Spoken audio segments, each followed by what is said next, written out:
One deadly condition in his late father's will: no wife, no company, no luxury.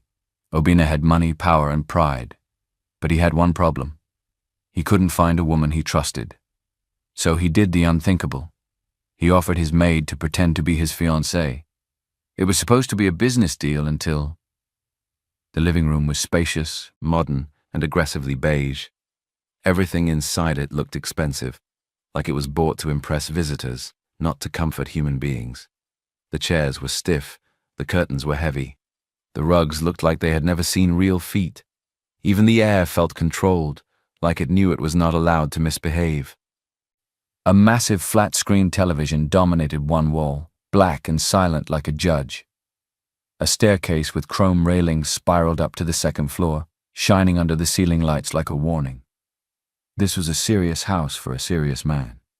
Obinna was a serious man. He liked order. He liked silence. He liked things to be exactly where he left them.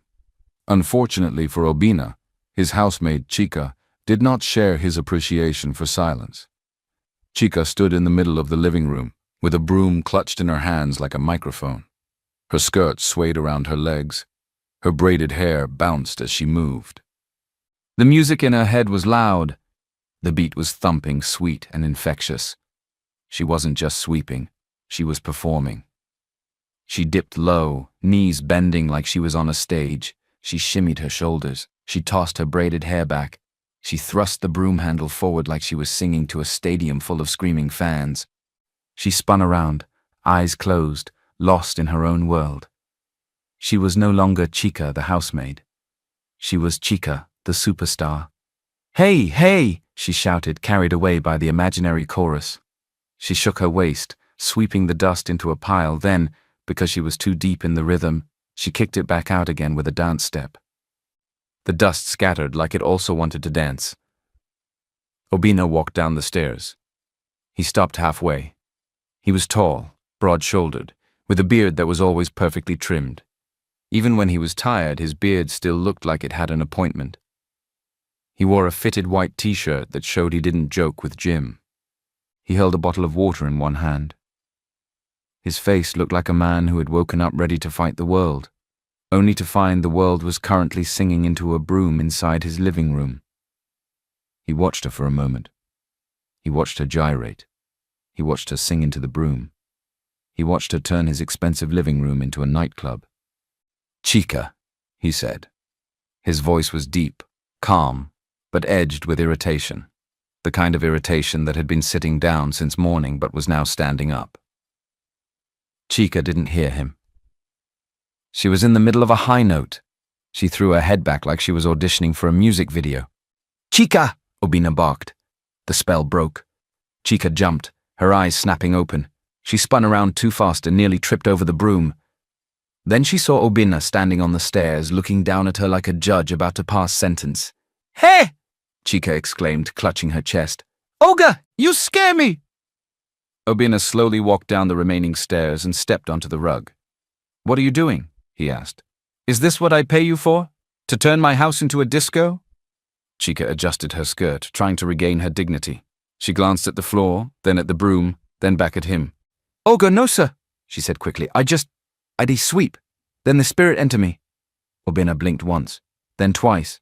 "The spirit," he repeated flatly. "The spirit of what? Unemployment?" "God forbid, sir," Chica exclaimed, waving her hand over her head. I go market, and I hear one song. The song sweet well.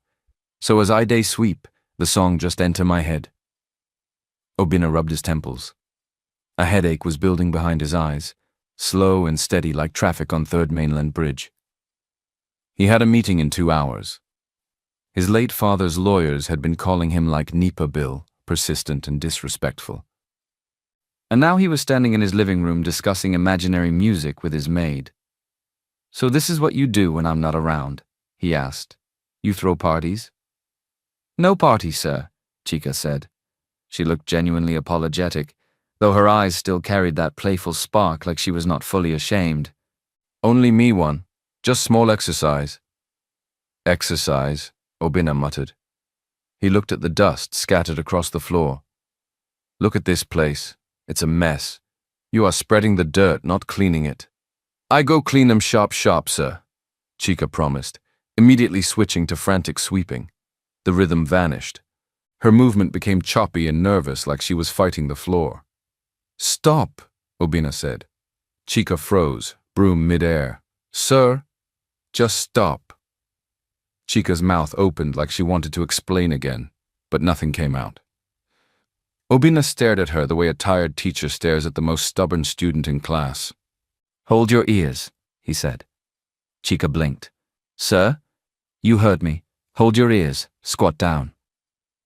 It was a childish punishment, something from primary school. Obina knew it was childish, but he was tired. And sometimes tired people do foolish things just to feel they still have control over something. Chica hesitated. Then she dropped the broom, reached up, grabbed her earlobes, and squatted down. She looked ridiculous. She looked like a giant, confused child who had been caught stealing meat from soup. Obina folded his arms. Let this never repeat itself again, he said, towering over her. Do you hear me? Yes, sir, Chica squeaked. What did I say? You say, read this, Riva. Chica stumbled, her English abandoning her like a bad friend. Obina's irritation rose. What did I say? He demanded louder. Before Chica could butcher the language further, the front door swung open. Guy, take it easy now. Obina looked up. His younger brother, Nonso, walked in like the world was his stage. Nonso was the opposite of Obina in almost every way. Where Obina was sharp and controlled, Nonso was soft and free. Where Obina liked silence, Nonso liked noise, music, laughter, people, life. Nonso wore dreadlocks tipped with gold beads. He wore a loose, colorful shirt unbuttoned halfway down his chest like he was allergic to buttons. His smile was dangerous because it could talk its way out of a murder charge. Nonso dropped his bag and walked over, shaking his head. Obina. You want to kill the girl? Free her now. Obina pointed at him. You were standing there watching her. Nonso laughed. I was enjoying the show. She was dancing beautifully, better than the stiff moves you do when you finally enter club. Chica looked up from her squat. A small, shy smile touched her lips. She liked Nonso. Nonso was fun. Nonso didn't punish people like Principal. Stand up, Obina told her, tired of the whole drama. Take your things and go to the kitchen. Chica quickly stood up, rubbing her knees. Thank you, sir, she said fast. Then she turned to Nonso and added politely, Welcome, sir. She did a quick curtsy, grabbed her broom and dustpan and almost ran out of the room.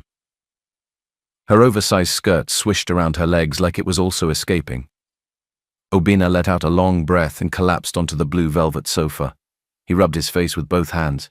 Nonso sat on the arm of the sofa like he owned it. You need to relax, bro, Nonso said. You're too tight. One day you will snap. I don't have time to relax, Obina replied. The deadline is coming up. The lawyers called again. Nonso's smile faded slightly. The will? Obina nodded. The will. Nonso sighed. That thing is wicked. The man is dead and still controlling you. It's his legacy, Obina said, voice low. He wanted family men running the business, responsible men. He shot a look at Nonso's dreadlocks. Nonso lifted his hands like surrender. Hey, I'm responsible in my own way. We have 3 weeks, Obina said. 3 weeks to Christmas. Nonso chewed his lip. So? He shrugged. Go and propose to Bernice. She has been waiting since dinosaur age. Obina's face tightened like someone squeezed a lemon into his eyes. Bernice, he muttered. Bernice is complicated. She is high maintenance, Nonso corrected. But she fits the profile, classy, educated, looks good in photos. Just put ring, sign papers, unlock inheritance, simple. It's not that simple, Obina said. He stood up and walked to the window. Outside Lagos was alive. Traffic crawled, horns screamed, the city breathed and sweated and fought. Obina stared at his reflection in the glass. He saw a successful man, a powerful man, a man who was about to lose everything because he could not produce a wife like it was a document. I can't just marry anybody, he said quietly. I have to live with the person. You're running out of time, Nonso said softly. If you don't find wife, We lose everything. House, cars, company. You'll be on the street. Obina swallowed. The thought sat heavy in his chest. Then, from the kitchen, there was a loud crash. A metal pot hit the floor with an angry clatter. "Jesus!" Obina muttered. "Chica!" "Sorry, sir." Chica's voice floated back, loud and unapologetic. "The pot slipped from my hand. You get oil for body." Nonso chuckled. "She is a character." "She is a migraine," Obina corrected. "A walking, dancing, pigeon-speaking migraine." But even as he said it, something about his voice softened. Because the truth was, the house did not feel as cold when Chica was inside it. The restaurant was dimly lit and smelled like expensive perfume and truffle oil. It was the kind of place where the menu didn't have prices because if you had to ask, you shouldn't be there. Obina sat across from Bernice. Bernice was beautiful, objectively speaking, the kind of beauty that looked like it had a budget. Her wig was laid to perfection, her makeup was flawless, her dress probably cost more than Chica's yearly salary. She was typing furiously on her phone, long acrylic nails clicking like tiny hammers. "Babe," Obina said. "One sec," Bernice replied without looking up. "I'm closing deal for this hair. Peruvian raw donor, double drawn, very exclusive." Obina waited. He sipped his wine slowly. He looked around at the other couples. They seemed happy. Or at least, they were pretending well. Bernice finally dropped her phone face down and flashed him a bright, practiced smile. "So, did you see the link I sent you?" "The link?" Obina asked. "For Dubai trip," Bernice said. "Christmas in Dubai. All the girls are going. Toke, Chioma, everybody. We need to book now before prices go up." Obina sighed. "Bernice, we need to talk about us, about the future." Bernice's eyes lit up like someone turned on ring light. "The future?" she gasped. "Oh my God, Obina, are you finally doing it?" Her eyes dropped to his hand, then to his pocket. Like she was searching for a ring box the way hungry people search for meat in soup. "Not exactly," Obina said. "I mean, yes. I want to get married. I have to get married." Bernice's face changed. "You have to?" she repeated slowly. "Why do you have to?" Obina cleared his throat. "My father's will. I need to be settled by Christmas." Bernice laughed. It was sharp, brittle. "Ah, so it's business transaction," she said. "You need wife to unlock bank account?" "It's not like that," Obina lied quickly. "It's just timing aligns. We've dated for 2 years. It makes sense." "It makes sense," Bernice repeated. She picked up her wine glass and swirled it like she was doing a rich auntie audition. "Okay, let's say I agree. What's the budget?" Obina frowned. "Budget? For wedding, Obina," Bernice said like she was explaining ABC to a child. "I need destination wedding. Santorini or maybe Lake Como. I need designer dress. 2 receptions, 1 here, 1 abroad. And the ring, it has to be at least 3 carats. Yellow diamond." Obina stared at her. He saw her lips moving, but all he heard was a cash register. Cha-ching, cha-ching. "Bernice," he said carefully, "we have 3 weeks. We can't plan destination wedding in 3 weeks. We'd have to do something small, private, civil registry, then maybe traditional blessing." Bernice slammed her glass down. Wine sloshed over the rim. "Small?" she snapped. "Private? Are you mad? Do you know who I am?" "I'm an influencer, Obina. My wedding is content. My wedding is brand. I cannot have small wedding, God forbid." "It's about the marriage, not the wedding," Obina tried. "For you, maybe," Bernice hissed. "For me, image is everything. If you cannot give me wedding of the century, don't waste my time." She picked up her phone again and started typing. "In fact," she said without looking up, "I'm going to Dubai with or without you. Transfer money for ticket tonight." Something cold settled in Obina's chest. It wasn't heartbreak. It was clarity. He watched Bernice. Beautiful, shiny, empty. A woman who loved the idea of him, but not him. He swallowed. Then he said quietly, "No." Bernice stopped typing and looked up slowly. "Excuse me?" "No," Obina repeated firmer. I'm not transferring money. And I'm not marrying you. Bernice's mouth opened. Her face froze like her brain needed time to load. You're breaking up with me? Now? Before Christmas? I think it's best, Obina said, signaling the waiter. Bill, please. Bernice stood up so fast her chair scraped the floor loudly. You will regret this, she hissed. You will never find anyone like me. You will die lonely and poor. Obina looked up at her calmly. I'll take my chances. Bernice stormed out, heels clicking on marble like gunshots. People stared. Obina didn't care. He paid the bill, left a generous tip, and walked out into the humid Lagos night. He felt free. But freedom came with fear, because now he was single. And the clock was still running. The next morning, Obina sat at his dining table staring into a cup of black coffee like the coffee had answers. His head throbbed. The reality of his situation settled overnight like Harmattan dust, silent but heavy. Nonso came down the stairs whistling.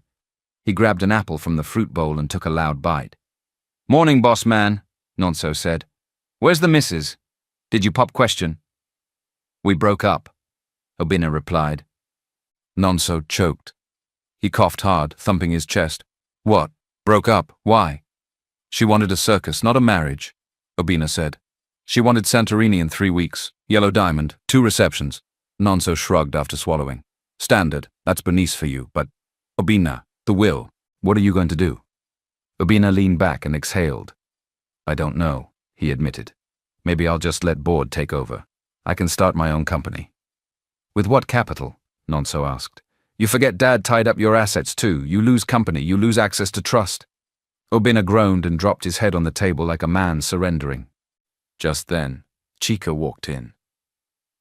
She wore a faded t-shirt that said I love NY and a wrapper tied around her waist. She carried a mop and bucket. Good morning, sirs, she chirped like nothing happened yesterday. She was humming again, low and steady. She started mopping near the dining table. Her movement was strange, jerky, like she was fighting the tiles and winning. Obina lifted his head and watched her. Her face was bare.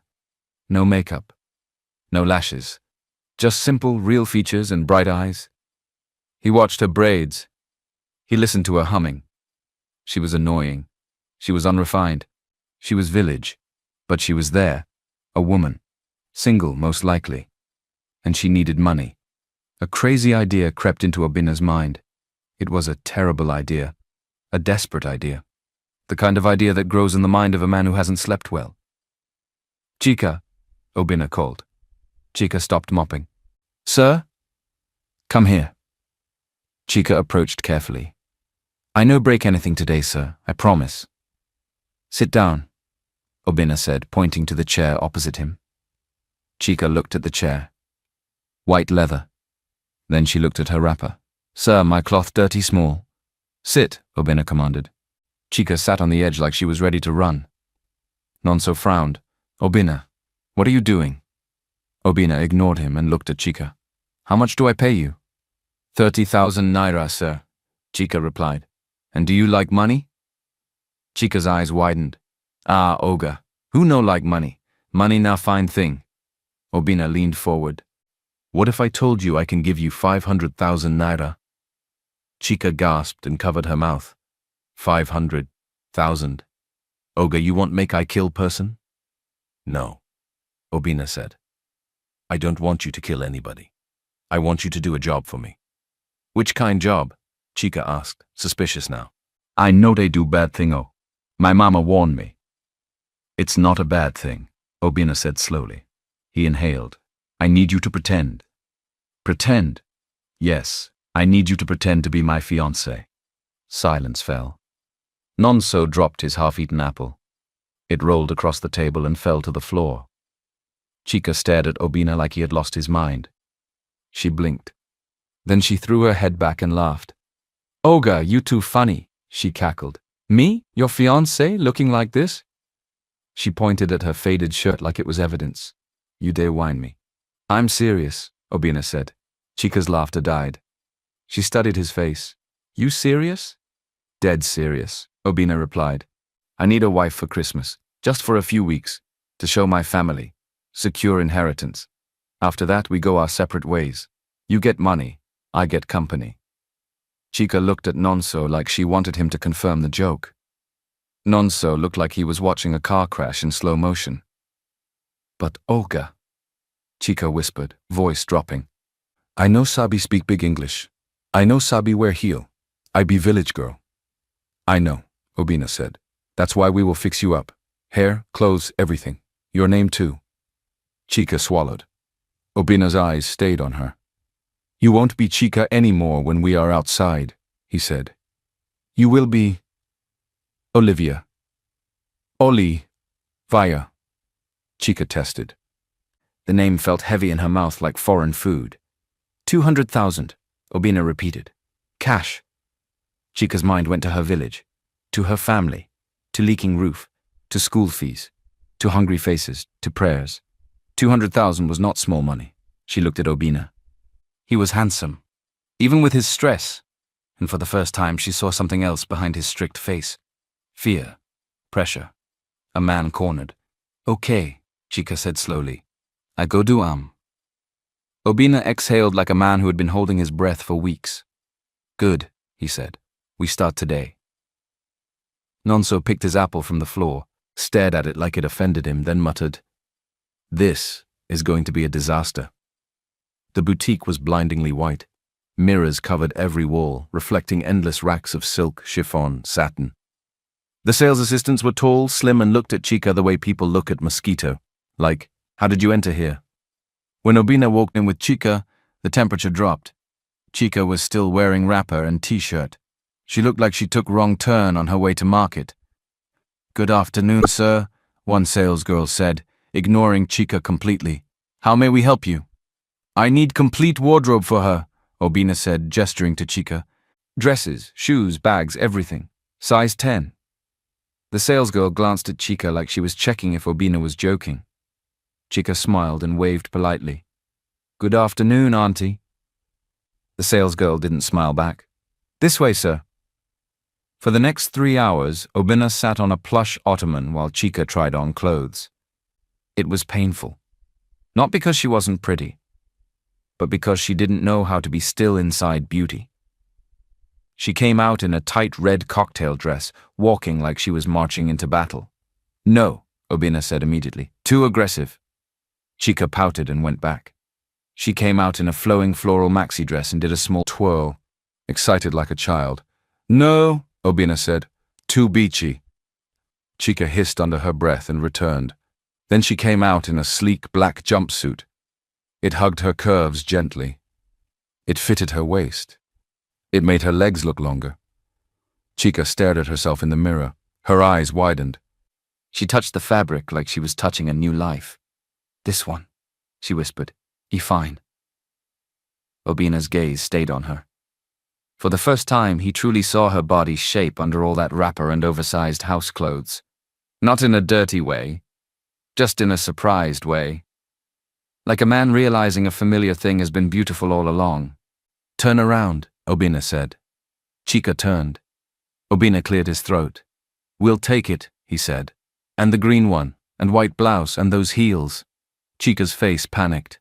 Olga, heels high-o, I go fall. You will learn, Obina replied. Olivia wears heels. Next was the salon. The smell of burning hair and spray filled the air. Chica sat in the chair like a prisoner awaiting judgment as 3 women fussed over her head. They braided her natural hair down, glued a lace front wig. The wig was long, curly, expensive. Then came the makeup artist, foundation, contour, lashes that looked like they could sweep floor by themselves. When they finally spun the chair to face the mirror, Chica gasped. A stranger stared back. A posh woman. An expensive woman. A woman that looked like Nollywood. Who be this? Chica whispered, touching her cheek. Obina stood behind her. That, he said, is Olivia. He watched her reflection. The transformation shook him. Chica turned slowly, staring at herself like she was seeing a new person. Olga, she whispered, voice full of wonder. I find I. Obina tried to hide his reaction. You look acceptable, he said. Chica scoffed. Acceptable? Ogre, I fine pass Beyonce. Obina pointed a warning finger. Don't speak too much, he said. Rule, when we're outside, minimal talking. Nod, smile, speak only when necessary, and no pigeon. Chica nodded quickly, trying her posh voice. Yes, sir. Yes, Obina. It sounded forced. But she tried. And that effort somehow touched something small inside him. Because Chica didn't just want money. She wanted to do well. She wanted to carry the role. And for a man who had lived his whole life carrying responsibilities alone, that mattered.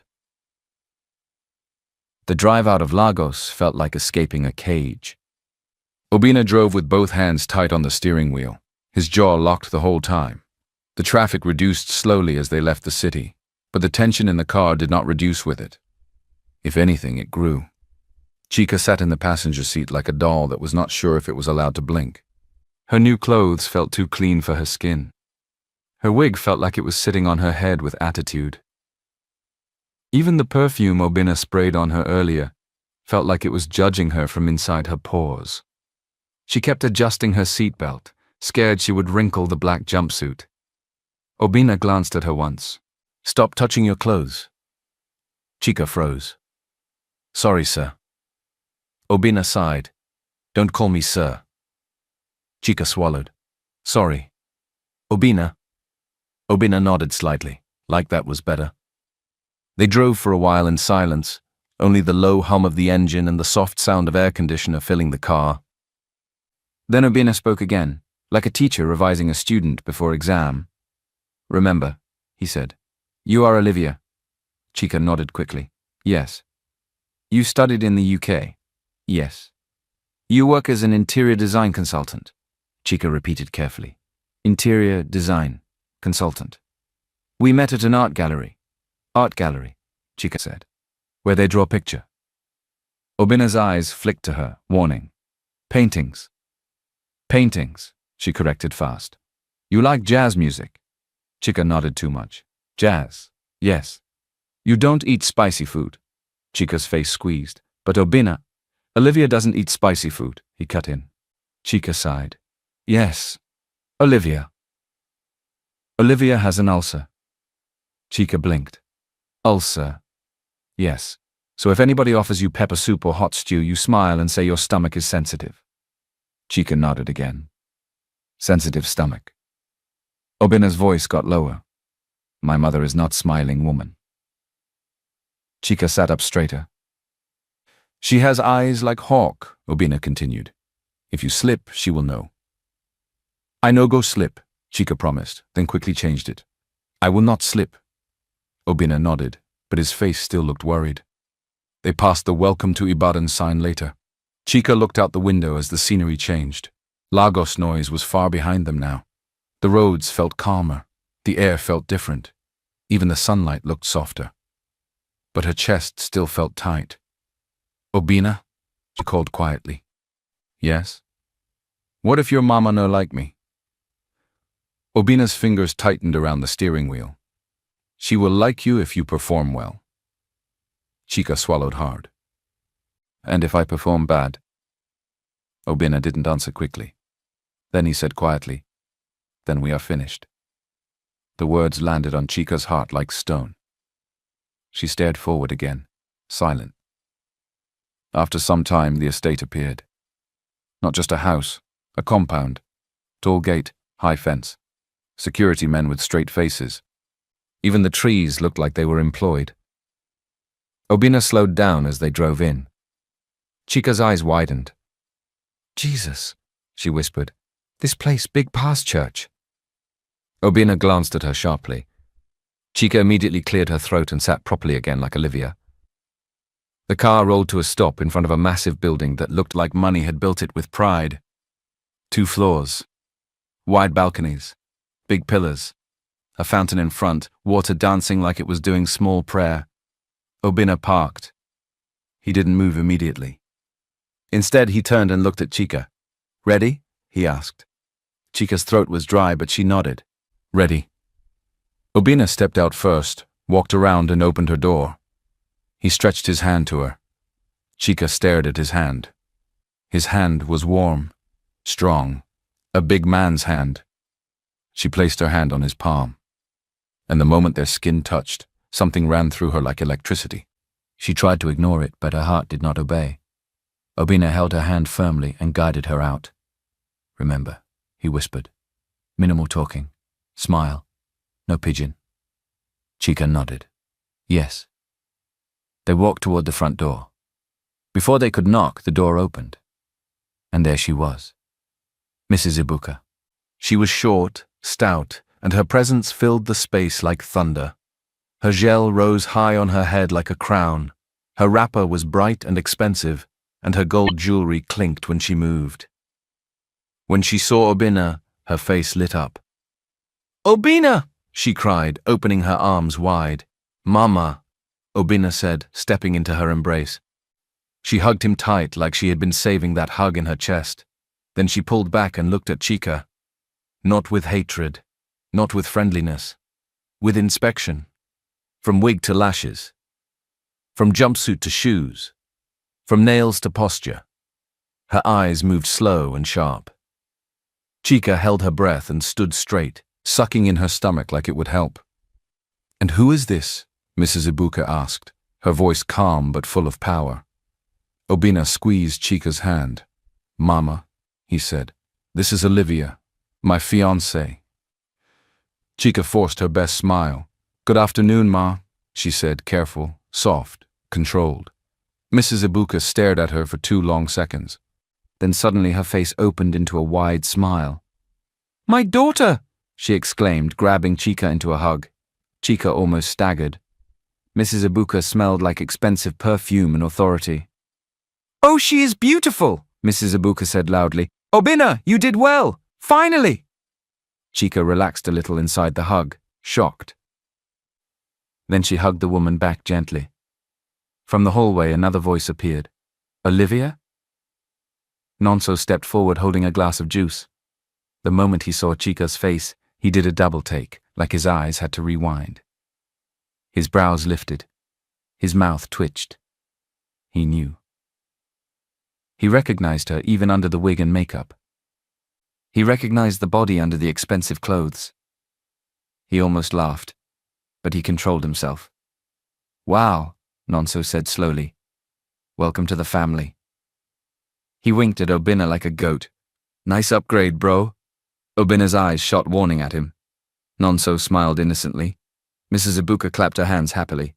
Come inside, food is ready," she said, pulling them in. "Olivia, I hope you are hungry. I made a fang soup." Chica's eyes lit up by mistake.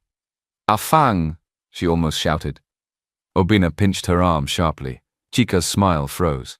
"I mean," she said quickly, switching into the fake accent, "that sounds delightful, but not too spicy, I hope. My tummy is sensitive." Nonso coughed into his juice to hide his laughter. "Sensitive tummy," he repeated under his breath. Mrs. Ibuka laughed like she liked drama. "Don't worry, my daughter," she said. "We will manage you." They walked deeper into the mansion. Chica kept smiling, but her knees were shaking inside her heels. The performance had begun. The dining room looked like royalty lived there. Crystal glasses, gold cutlery, plates that looked too fine to carry ordinary food. The chandelier above them shone like it was proud of itself. Chica sat beside Obina, her back straight. She kept staring at the cutlery like it was about to insult her. Nonso sat opposite them, grinning like a boy who already knew the ending of the movie. Beside Nonso sat a young woman, slender and quiet, with calm eyes. "This is Beatrice," Nonso said proudly. "My fiancée." Beatrice smiled softly. "Nice to meet you." Chica nodded carefully. "Nice to meet you too." The food came out. Steaming bowls, meat, rice, chicken, soup, pounded yam. The smell entered Chica's head like temptation. Her stomach betrayed her and rumbled loudly. Mrs. Ibuka laughed. "Ah, the stomach agrees," she said. "Eat, my daughter, eat." Chica smiled politely and picked up her fork. She tried to cut meat with knife and fork like she had been trained. But the meat was stubborn. It slid across the plate like it was running away. Chica chased it with her fork, sweating quietly. Nonso watched her like cinema. So, Olivia, Nonso said, voice innocent. Obina says you studied in the UK. Which university? Chica froze. Obina never gave her the name. Her mind went blank like power outage. Chica stalled. The University of London. Oh really? Beatrice said, perking up. I studied at UCL, University College London, is that the one? Chica's eyes widened. Yes, she said quickly. That one. UCL. Very nice place. Plenty. Books. Obina choked on his water. He coughed, then forced a smile. Yes, plenty books. Libraries are famous there. Nonso's grin widened. And your interior design work, he continued, refusing to rest. What's your style? Minimalist? Contemporary? Chica stared at him. Minimalist? Contemporary? She looked at Obina for help. Obina was suddenly very interested in his water. Chica's brain ran fast. My style? She repeated, then looked around the dining room. She pointed slightly with her fork. I like big things, she said slowly. Gold, flashy, like this house. Very fine. Mrs. Ibuka's face lit up with pride. You have good taste, she said. I decorated this house myself. Chica smiled quickly. Yes, Ma, very beautiful. We have same taste. Mrs. Ibuka nodded happily, enjoying that. Then she looked at Obina. I like her, she announced suddenly. She is real, not like those plastic girls you used to date. That Bernice girl, Tufiakwa. Obina's face tightened at the mention of Bernice. Nonso muttered under his breath, real like yam. Chica kicked him under the table. Nonso yelped. Mrs. Ibuka snapped her head toward him. What is it? She asked. Nonso forced a smile and rubbed his shin. Nothing, Mama. Mosquito. Mosquito for dining room, Mrs. Ibuka hissed. You will not respect yourself. They continued eating. Chica managed to survive without spilling soup on her expensive clothes, which felt like a miracle. She answered questions with vague statements and smiles. She laughed politely. She tried to chew slowly like rich people. But inside her head she was panicking, because one wrong word could destroy everything. By the time dessert came, Mrs. Ibuka was fully charmed. She cut cake and spoke with seriousness. Obina, she said, the lawyer is coming on Christmas Day. Your father's instruction is clear. The condition must be confirmed. Obina's eyes darkened slightly. Yes, Mama. Mrs. Ibuka turned to Nonso too. And you, she said. I hope you are serious with Beatrice. Your father made the condition for both of you. Responsibility. Nonso nodded, but his smile was smaller now. Yes, Mama. Chica watched them. She watched the pressure. She watched the weight on Obina's shoulders. For the first time, she understood properly. This was not just acting for money. This was his life. Later that night, a maid led Obina and Chica to the guest room. When the door opened, Chica froze. One room. One bed. Big bed. King size. Chica stood at the entrance like a thief that entered the wrong house. Oga, she whispered. One bed. Obina removed his jacket and sighed. I'll sleep on the floor. Chica shook her head quickly. No, you take bed. You be big man. Obina frowned. Don't be ridiculous. Chica swallowed. I used to floor, no problem. Obina stared at her, annoyed and slightly disturbed by how normal she said it. You're playing my fiancé, he said. You sleep on bed. They argued quietly for some minutes until they found solution. Pillows. Many pillows. They built a wall down the middle of the bed like it was a border. Chica stared at the pillow wall proudly. See, she said. No crossing. Obina gave her a tired look. Good night, Olivia. Chica turned to her side. Good night, Obina. The lights went off. Darkness filled the room, but sleep did not come quickly. Obina stared at the ceiling. Chica stared at the pillow wall like it could move. Their hearts were beating too loudly for a quiet room. One day down. Few more to go. The next morning, chaos arrived in a pair of 6-inch heels. Chica was in the kitchen helping Mrs. Ibuka cut vegetables. At first, she tried to stay in Olivia mode. But the kitchen was different. The kitchen felt like home. The kitchen smelled like real life. And Mrs. Ibuka was surprisingly warm there, talking and laughing. So Chica relaxed without noticing. She laughed loudly as she chopped onions with speed and skill. Mrs. Ibuka watched her hands. "You chop fast, oh," she said. "For UK girl, you know kitchen well." Chica smiled proudly. Then she slipped. "Ah, ma," she said. "Na survival. Person must whack." Mrs. Ibuka paused sharply. "Whack," she repeated. Chica's eyes widened. Her heart jumped. Before she could explain, the doorbell rang. Then voices rose in the hallway. High voice. Sharp voice. Angry voice. "Get out of my way. I need to see him." Obina came down the stairs quickly. Nonso followed behind him, already suspicious. Chica and Mrs. Ibuka stepped out of the kitchen. And there she was, Bernice, standing in the hallway like trouble. She wore a dress that was barely legal. Sunglasses indoors. Her face was tight with anger. "Bernice," Obina said, "what are you doing here?" "I came to get my things. I heard you were in town and I just couldn't miss out on the fun," Bernice screamed. "I left my charger in your car and I came to tell your mother what a fraud you are." Mrs. Ibuka's brows lifted. "Fraud?" Bernice pushed past Obina like she owned the place. Then she stopped when she saw Chica. Chica was in a simple house dress now, apron tied around her waist. She still held a knife because she was cutting onions. Bernice looked at her like she saw a rat inside a boutique. "Who is this?" Bernice asked, sneering. "The new maid?" Mrs. Ibuka stepped forward. "Excuse me, this is Olivia, Obina's fiancée." Bernice's jaw dropped. She removed her sunglasses slowly and stared. Then she burst into laughter. It was loud.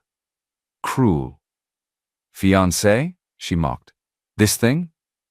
She pointed at Chica. "Obina, are you mad? You replaced me with this village rat." Obina's voice went low. "Watch your mouth."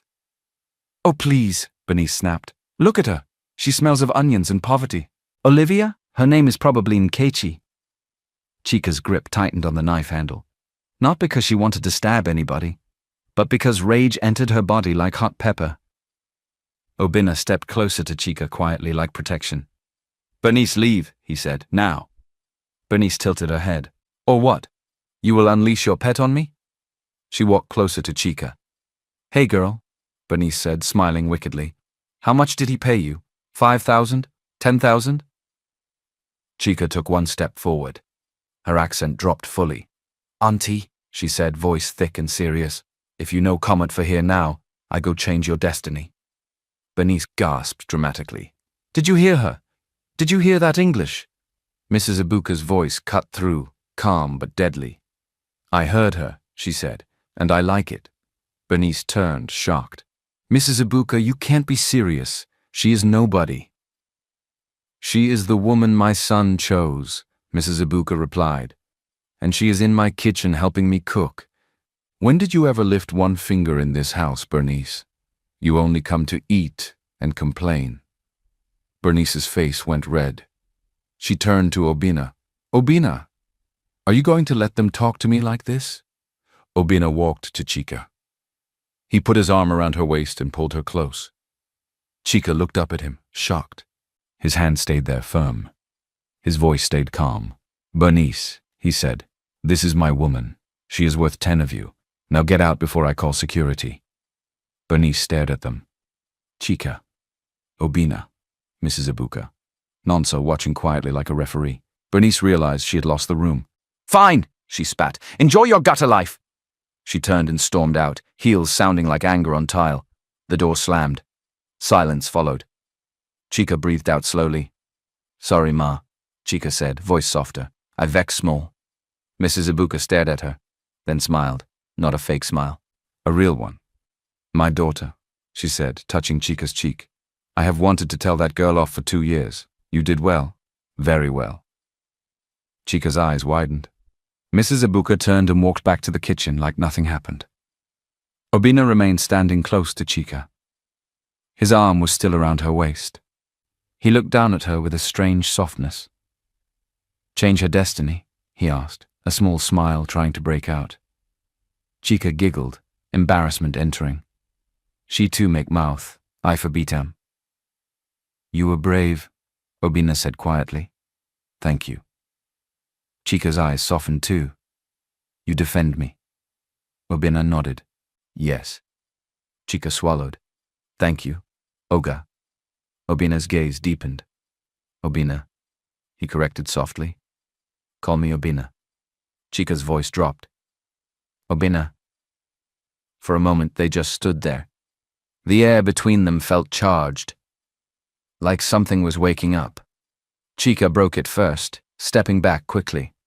I better go cut onions, she stammered. Obina cleared his throat, voice rough. Yeah, onions. Chica rushed to the kitchen.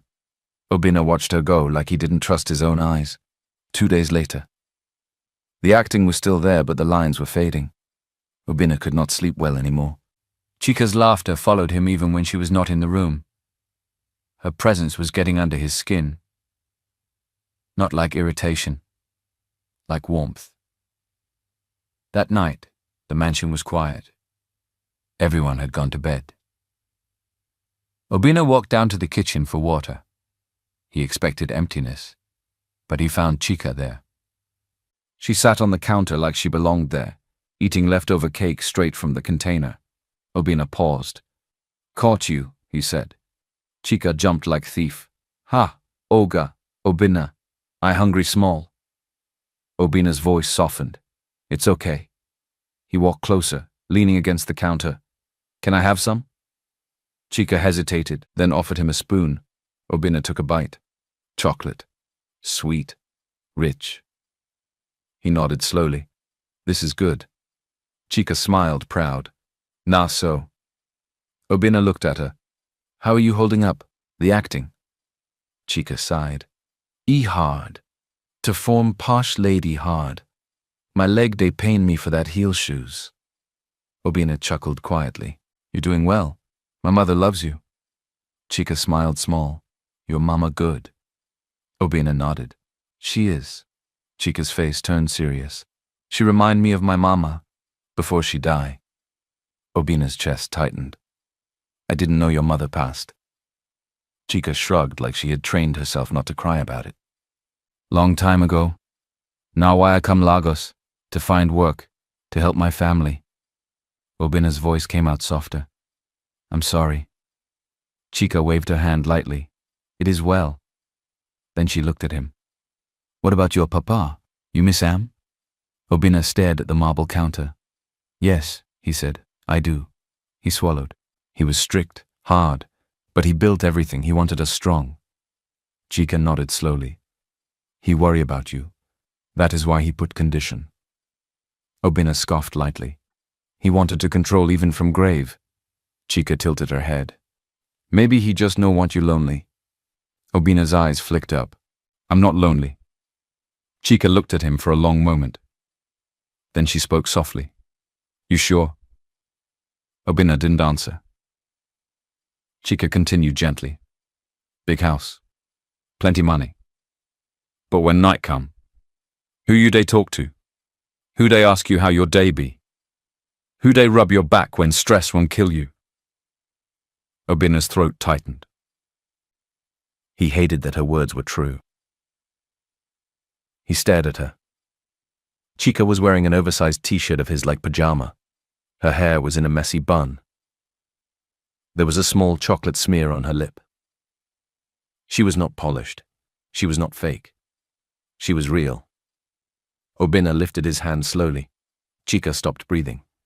He wiped the chocolate from her lip with his thumb. His finger stayed there a second too long. Chica's eyes locked on his. Chica, Obina whispered. Chica's voice came out small. Yes? Stop calling me Ogre, he said. Stop calling me sir, just... He leaned closer. He wasn't thinking about the will. He wasn't thinking about money. He wasn't thinking about acting. He was thinking about her smell, cocoa butter and warmth. He kissed her. It was not perfect.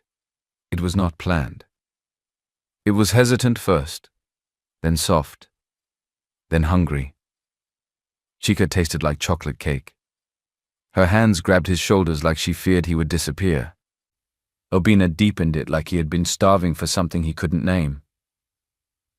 They pulled apart slowly, breathless. Chica touched her lips like she was checking if it was real. "Wow," she whispered. Obina laughed once, shaking.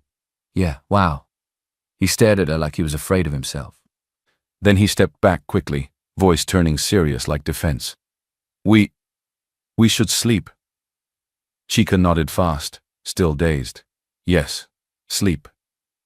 She hopped off the counter, walked to the door, then turned back. "Good night, Obina," she said softly. Obina's chest rose and fell. "Good night, Chica," he replied. Chica left. Obina stayed in the kitchen for a long time, listening to the hum of the refrigerator. His perfectly ordered life had been touched, and it was no longer perfectly ordered. Christmas morning came with bright sunlight and harmattan air that made the windows sound like they were whispering. Ibadan felt calmer than Lagos, but that morning the Ibuka mansion was not calm at all. The house was alive. Voices. Footsteps. Music playing softly from the sitting room speaker. Somewhere in the kitchen, Mrs. Ibuka was singing hymns like she was leading choir. Chica woke up first, but she did not open her eyes immediately. She was lying on the bed, facing the pillow wall they had built like a border.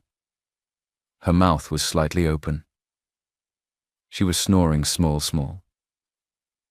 And for the first time since she entered that mansion, she looked fully relaxed. Obina was awake already. He lay on his side, staring at her. His eyes moved slowly over her face. Her lashes were gone. Her wig was gone too. It was just her natural hair tied in a messy bun, and her face looked soft like a girl again. Not Olivia.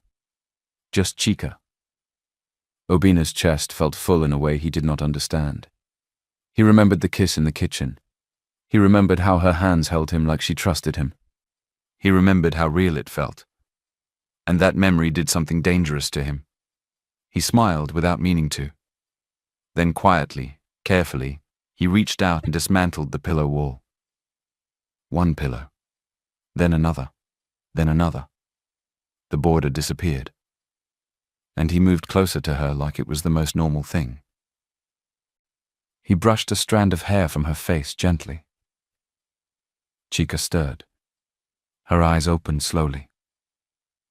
She saw him close, and for 1 second she panicked, like she remembered everything at once. Then her lips softened. She smiled sleepily. "Merry Christmas, Olga," she whispered. Obina chuckled. "Merry Christmas, Olivia." Chica rolled her eyes weakly. "You like trouble." Obina's smile deepened. "Come, everybody is already awake." Chica sat up quickly and pulled the blanket properly. Wait, my mouth smell." Obina laughed. "Good, it means you're human." Chica slapped his arm lightly. "You too, they talk." They got up, washed their faces, and dressed.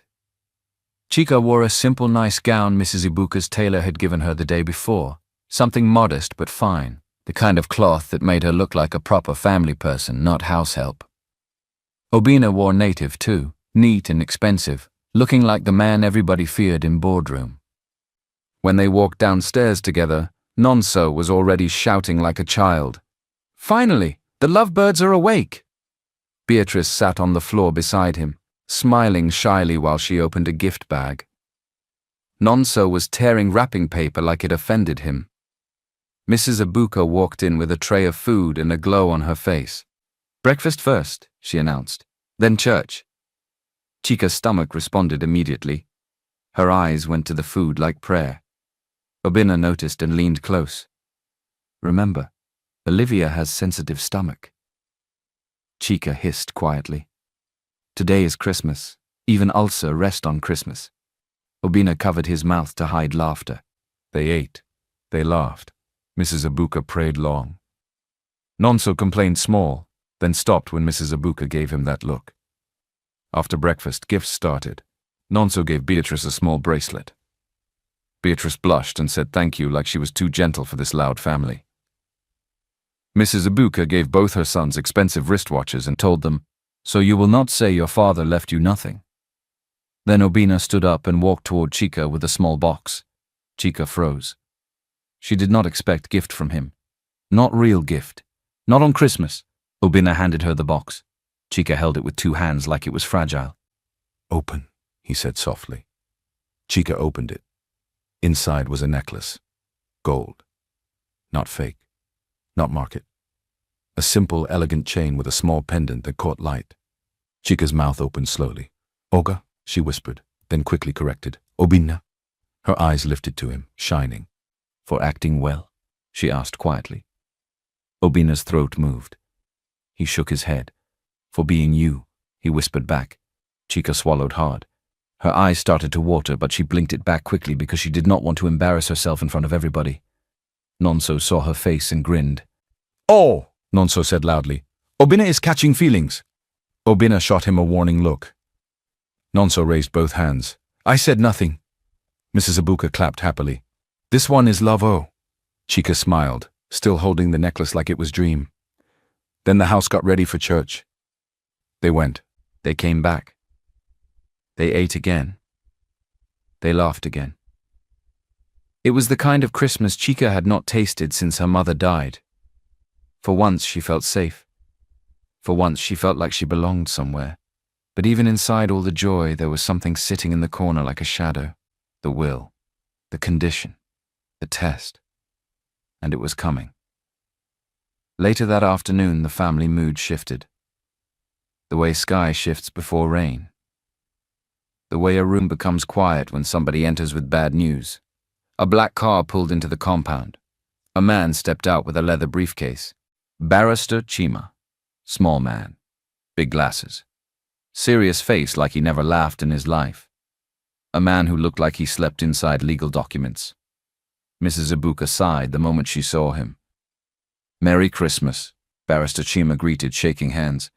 "Merry Christmas," Mrs. Ibuka replied, but her tone was not joyful. Barrister Chima adjusted his glasses. "I apologize for the intrusion," he said, "but the instructions were specific.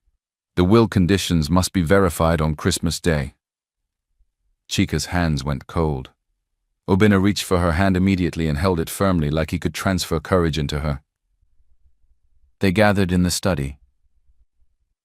The study was heavy with wealth. Bookshelves. Leather chairs.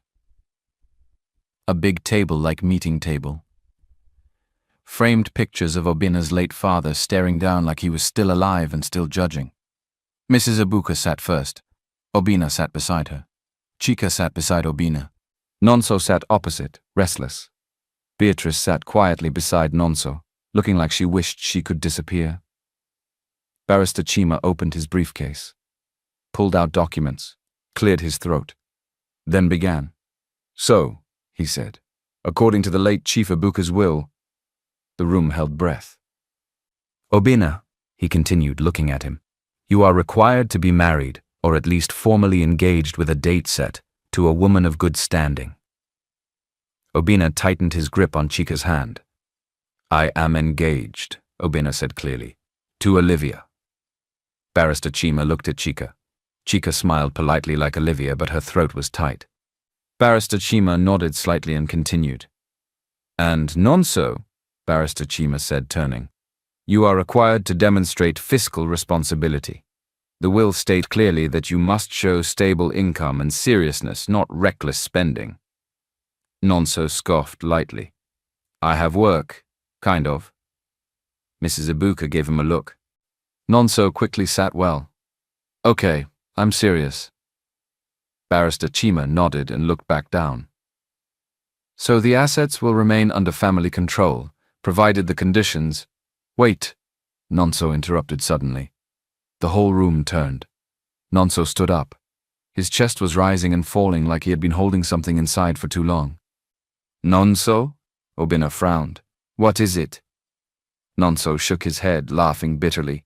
"I can't do this," he said. "I can't sit here and pretend everything is fine." Mrs. Ibuka's face tightened. Nonso, sit down. No, Mama, Nonso shouted. It's not about the money, Obina. It's about Dad. He never trusted me. Obina's brows pulled together. Nonso pointed at his chest. He always treated me like I was the extra one, he said, voice cracking. Like I was the mistake. The room went still. Beatrice's mouth opened slightly. Chica's heart jumped because she felt something bad was coming. Mrs. Ibuka stood up sharply. Stop that nonsense! Nonso's eyes were wet now. Everybody knows, Nonso cried. I'm not his full son. I'm the mistake. That's why he gave everything to Obina. Silence crashed down like thunder. Obina stared at his brother. Nonso, he said quietly. That's not true. Nonso laughed with pain. Is it not true? He asked. Look at Will. Look at how he arranged everything for Obina. He didn't even believe I could be serious. Mrs. Ibuka's eyes were burning. But Nonso was not done. He turned his anger toward Obina now. And you, he said, voice sharp. You're so perfect, Obina. Mr. Perfect with your perfect fake fiancé. Obina froze. Chica froze too. What? Obina's voice came out low. Nonso scoffed. Oh, come on, he said. You think I'm stupid?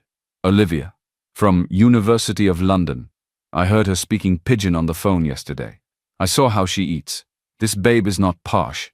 She is a hired hand. You hired an actress to scam the inheritance. Chica's stomach dropped. Her face went hot. Beatrice covered her mouth.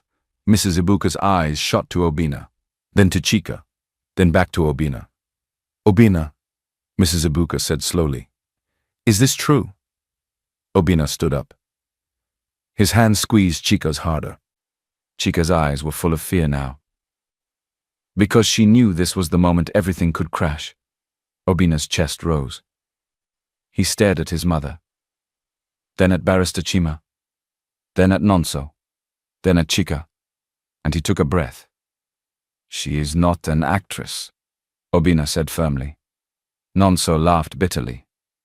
So what is she? Obina's voice did not shake. She is my maid, Obina confessed. The room broke. Mrs. Ibuka gasped loudly. Beatrice's hand covered her mouth fully. Barrister Chima blinked like he was not sure he heard well. Chica's eyes filled with tears immediately. Nonso stood still, shocked because even he did not expect Obina to say it openly like that. Obina continued. Her name is Chica, he said. Chica's tears fell quietly. I hired her because I was desperate, Obina admitted. Because I didn't want to lose the company. Because I thought I needed a perfect woman to satisfy my father's conditions. Mrs. Ibuka sat down slowly, hand on her chest. Obina turned to Chica. His eyes softened. But in the last week, he said, voice lower now, I realized something. He swallowed hard. She is perfect, Obina said. Not because she is rich, not because she studied in London, but because she is kind, she is funny, she defends me, she makes this house feel like home. Chica sobbed quietly now. Obina turned back to his mother. I lied about who she is, he said, but I'm not lying about how I feel. He paused, then said the words that shocked everybody. I love her. For some seconds nobody spoke, not even Nonso, not even Barrister Chima. Even the walls looked like they were listening.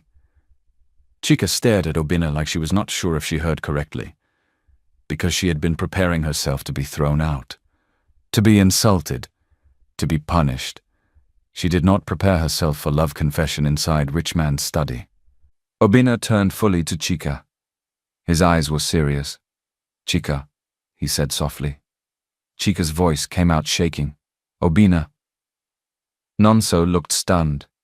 His anger had evaporated and left only confusion and guilt behind. Barrister Chima cleared his throat awkwardly. Well, he began, this is irregular. Obina's head lifted.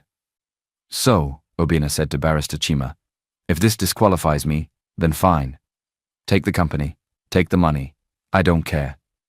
Mrs. Ibuka's eyes widened. Obina's voice became strong, like he was in boardroom. I'm done living my life by fear, he said. I choose her. Chica's tears were dropping freely now. She shook her head like she could not handle it. Obina, she whispered. Nonso's eyes dropped. He looked ashamed. Obina. Mrs. Ibuka's voice was soft now. You. Obina turned to his mother. Mama, he said, I know you might be disappointed. I know this is not what you expected. But I'm tired. I'm tired of pretending. Mrs. Ibuka stood up slowly. Her face looked hard at first. Then it softened. She walked toward Chika. Chika stood up too, wiping her tears quickly like she wanted to appear respectful. Mrs. Ibuka reached Chika and touched her face gently. Chika trembled. Then Mrs. Ibuka spoke. You made my son happy, she said quietly. I saw it. She turned and looked at Obina. I saw how he looks at you, she told Chika. That one is not acting. Chika's lips shook. Mrs. Ibuka turned to Barrister Chima sharply now like lioness. Barrister, she said, my husband wanted his sons to be settled, to find partners who support them. She pointed lightly to Obina and Chika. Look at them, she said. Is this not support? Barrister Chima adjusted his glasses. Technically, he started. Mrs. Ibuka cut him. Technically nothing, she said firmly. If the board has problem, they can talk to me. I own 40% of the shares. Barrister Chima's mouth closed. Because money speaks. Power speaks. Mrs. Ibuka then turned to Nonso. And you, she snapped. Nonso flinched. You foolish boy, she said. Your father loved you. He was hard on you because he saw your potential, not because of where you came from. Nonso's eyes filled. I'm sorry, Mama, he whispered. Mrs. Ibuka continued, voice trembling with emotion now. You are my son, she said. Period. Nonso nodded repeatedly. Then he turned to Obina. I'm sorry, Nonso said, voice broken. I'm sorry, bro. I didn't mean to destroy you. Obina stepped forward and hugged him.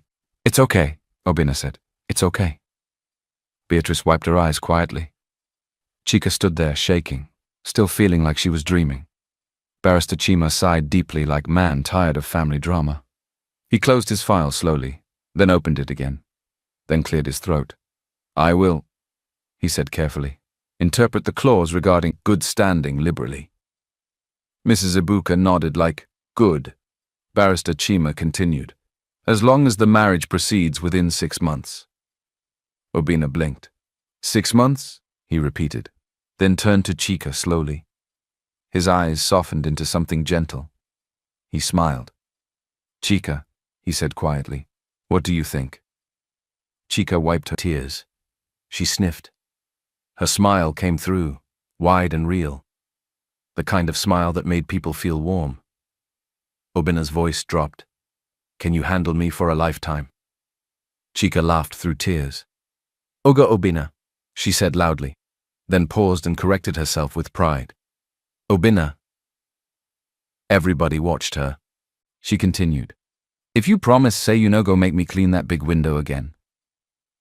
The room burst into laughter. Even Barrister Chima smiled small. Obina laughed too, shaking his head. I promise, he said quickly. No more big window. Chika nodded seriously like it was serious agreement. Then I accept. Mrs. Ibuka clapped loudly. Nonso shouted, yes! Beatrice smiled, eyes shining. Obina pulled Chika gently into his arms. Then he kissed her. Not the pretend kiss. Not the acting kiss. A real one. Right there, in front of everybody. Chika froze for 1 second, then melted into it. Mrs. Ibuka smiled like her heart was full. Nonso covered his eyes dramatically. This is family meeting, oh.